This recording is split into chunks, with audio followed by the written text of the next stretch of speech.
Good afternoon and welcome to another GemCap Academy. It is my pleasure to welcome a dear friend of the Academy, but also a dear friend of mine, Attilio Veneziano, who's joining us today from Florida. Is that correct? Although It is. everything looks very Italian behind you, then that's not a surprise.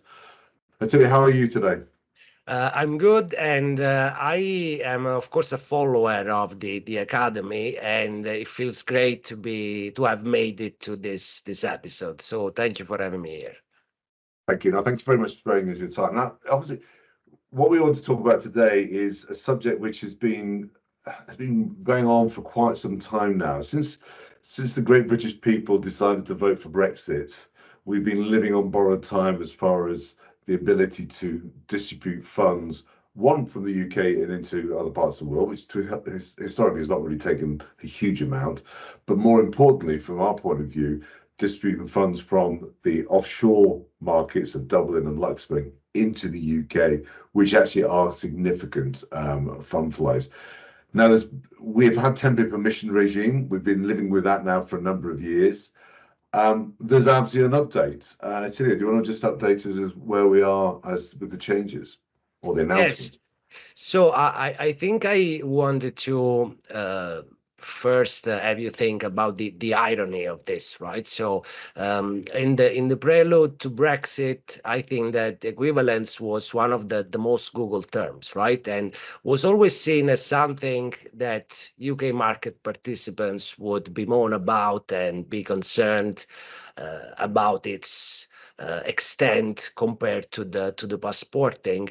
And the headlines of a few weeks ago is instead that the UK has deemed equivalent the European Union and its uses, right? So the Brits beat the Europeans at their own game in a way. And I also think that not as many were concerned with the fact that the retail fund market in the UK had been virtually closed since Brexit to the offshore funds that you mentioned, right?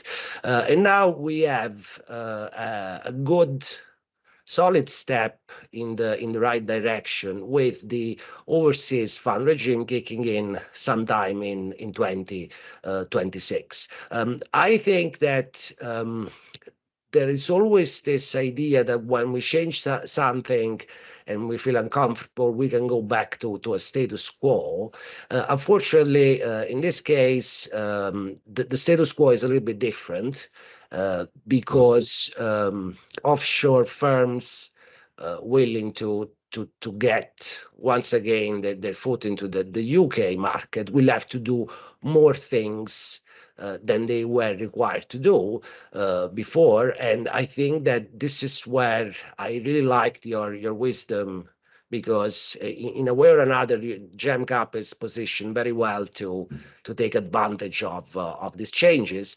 But at the same time, the game is also changing with sustainability and with the UK having its own regime on sustainable disclosures and the labels as well.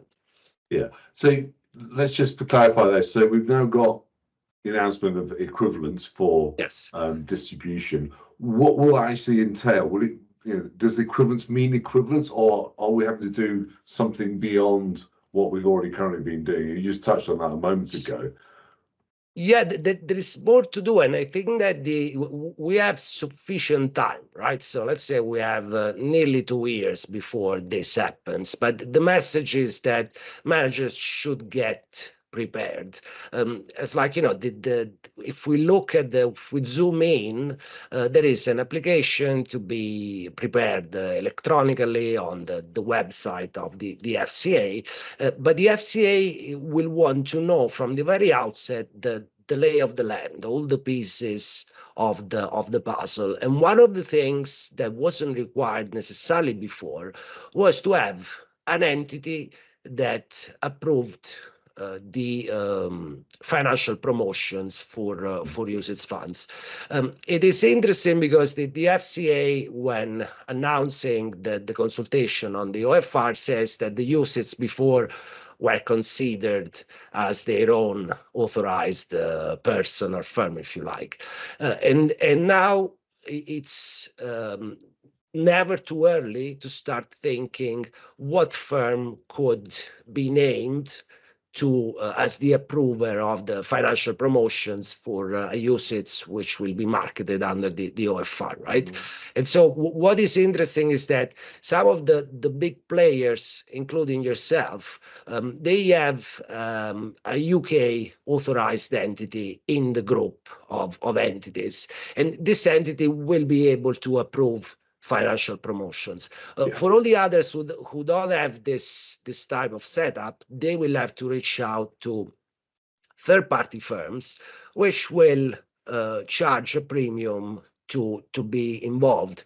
I just wanted to mention that recently there is a concurrent type of exercise for authorized firms that want to become approvers of financial promotions of third party. And there were also recently cases of before the courts where people were fined for having approved misleading or financial promotion which ended up to be misleading. And so it's something that managers should really give some thought. Yeah, we obviously at GemCap, we have the GemCap UK business, which is a financial promotion sign-off business and also does facilities agents. So if anybody wants to know, get in touch. So we're clear. So we've got this equivalence moving forward. We've got 2 years to get ready for it. There's going to be a lot more online, which is to be grateful for. Are there any other issues that we need to address in the meantime? We touched on the SFDR and SDR. Obviously, ESG products become very popular in recent years, although they seem to have drifted a little bit in recent times. Do you see any challenges for the industry to understand the difference between the SFDR and the SDR, or the one letter? Yeah, I think before we get into that, there is another point on the OFR, which I wanted to touch very briefly on, and it's something that we discussed already when we met a few times ago.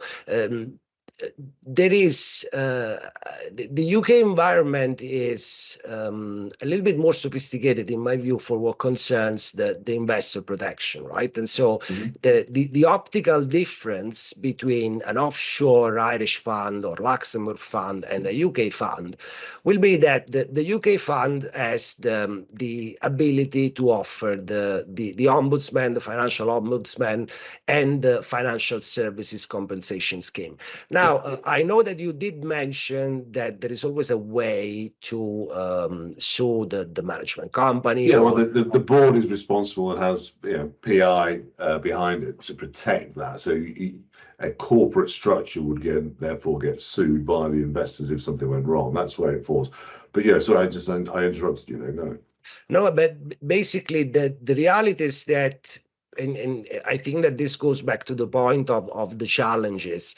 Even though the market in the UK retail fund market is opened in principle, there is, in my view, there will be an aesthetic or optical difference between the offshore funds and the UK funds, whereby the offshore fund on the cover will have to state that the ombudsman is not available and that the financial services compensation scheme is not available either. And then in the other disclosure, this information will trickle down and will be expanded. And so managers, they really have to think, how can they make in my view, UK investors more comfortable about the possibility of a remedy, right? Which, in my way, in my way of thinking, is not always going to be comparing apples for apples, because basically the financial service compensation scheme is more immediate than suing someone and doesn't require any type of fees. Are you suggesting, therefore, that Europe gets a financial compensation scheme in place? I was thinking about that, yeah. Yeah, that would make sense. I can understand how that would work, and obviously if there's a levy that's applied. I mean, to be fair and in full disclosure, there are very few funds that blow up. Most of the financial compensation scheme payouts in the last 25 years or so have been when not wealth manager or a financial intermediary has done something wrong. That's where the payments have been made. Obviously, in recent times, we've had the Woodford scandal. And that's the financial compensation scheme has been applied there. But that is quite a rare. I think we had another one with Arch Crew some years ago.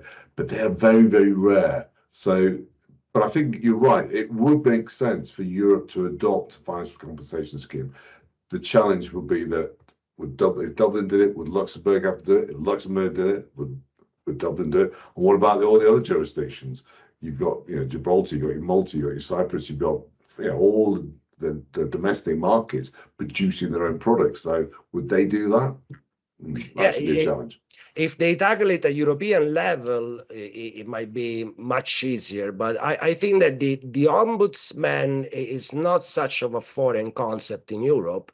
But as you would agree with me, that there is nothing that comes even close to the financial compensation scheme. And this is a sign, in my view, that the UK market pays more attention to the keyword of investor protection on this point than the others. Yeah, I agree.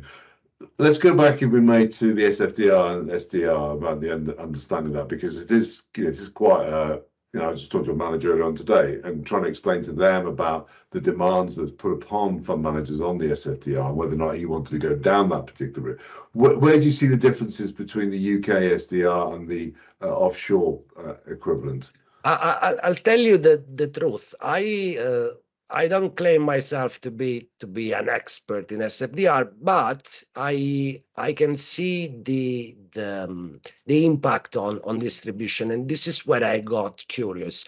I think that I understood better the European framework as I looked at the British one, right? And so in Europe, they have looked at the disclosure requirement based on the type of product. So if you are an Article 8, you have to disclose to a certain extent. If you are an Article 9, even more. If you are an Article 6, not a lot. And Article 6 is the take of Americans, in my experience. I'm sure that's the same that you see. The UK SDR is an expression of the British pragmatism, in my view, because they're looking at the disclosure from the perspective of the consumer or the market, right? And this is why they introduce labels, which are envisaged in the second version of SFDR in Europe. And this is also the reason why within the same infrastructure of SDR, they decided to tackle the marketing issue of the use of ESG terms in fund names from the very outset. I couldn't really understand why Europe has done it in a piecemeal way until I saw how the Brits did it. And so I think that this is the issue, Stuart. I'm sure that you see it. Why the overseas fund regime has been pushed down to 2026. That's because the main issue becomes, will the UK want to extend the label to offshore funds as well, if they meet the requirements or not? And so this is the leverage also, I guess, at the political level. And if we go back to the distribution, in my view, this is another or optical difference, because when an investor is going to look at the two funds, the offshore and the UK, the offshore, in addition to the disclaimer for what concerns the ombudsman and the financial service compensation scheme, we'll have to say that fund does not qualify for a UK label.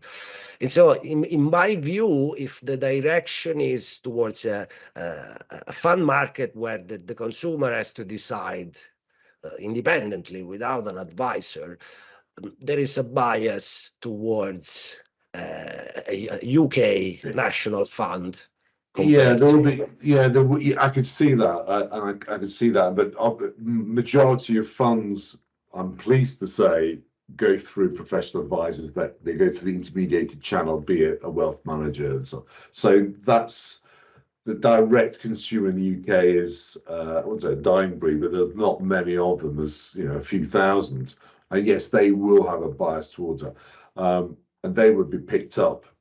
If those who are into the intermediated channel, if something went wrong, would be picked up by the compensation scheme by their wealth manager.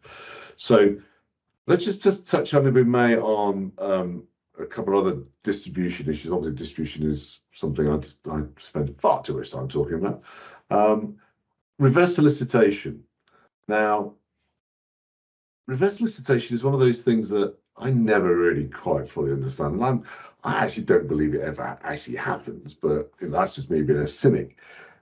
Do you see reverse solicitation changing in any way, or has it changed?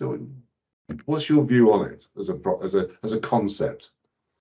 Let me tell you, I was thinking of that earlier this morning of the conversation we were supposed to have, and I had a thought about it, right? So the reverse solicitation, I hear from this side of the Atlantic many people saying, oh yes, for Europe I will do reverse solicitation, right? And this is where I want either to change subject or go somewhere else, right? I think that I would like to hear more people saying we have been approached by the investor or the client spontaneously, right? Now, I have this theory whereby reverse solicitation is a freedom. It's like, it's a privilege for an investor to decide to do business with a firm that is possibly not authorized in its own country, right? And that's because they've heard of it, they did a good marketing type of effort, right? And so again, making a parallel with GemCap, even though it's not about selling, you have been over the past couple of years showing your commitment to ESG, right? And so this is a way to talk about your brand. I see that reverse solicitation, many people said that with the pre-marketing was dead, right? I think that the pre-marketing killed the reverse solicitation as disguised sale practice, right? Yeah. So the idea that I approach a manager and then I have them sign a letter or a clause, I think that basically that is, past and history. It doesn't really, it's not as solid as an argument anymore. Where I see that reverse solicitation has still room and is alive is when I look at the fact that the marketing has been defined, the pre-marketing has been defined as well. ESMA came out also with these guidelines on the marketing communication. So the anti-marketing, which is the reverse solicitation, has been confined into a specific place where it's still alive. If you read the ESMA guidelines, you'll see that there is a list of things that are not considered marketing. Some of them, of course, will never help you to raise your profile, but some others, the ability of talking about a specific market in general, or the ability to talk about the capabilities of someone, is in line with the fact that we live in an economy of attention. And interestingly, I see that the managers who are doing the best job at that, using different platforms on social media, sending the message across in a more commercial way, if you like, are the ones who don't need the reverse solicitation because they have all the licenses in the world, right? Yeah. And so probably it's still alive, but it needs some thoughts and some money spent on it as well. Yeah, it's interesting because when we work with managers, as you know, Attilio, we work when as a Manco, we're very proud of our distribution heritage, and so I will often sit down with the manager and say, well, where do you want to market? What's your target market? Is the strategy good for the market you want to target? invariably, particularly US managers, say, we want to do Europe. And you go, no, you can't just do the whole of Europe, 26 countries, blah, blah, blah.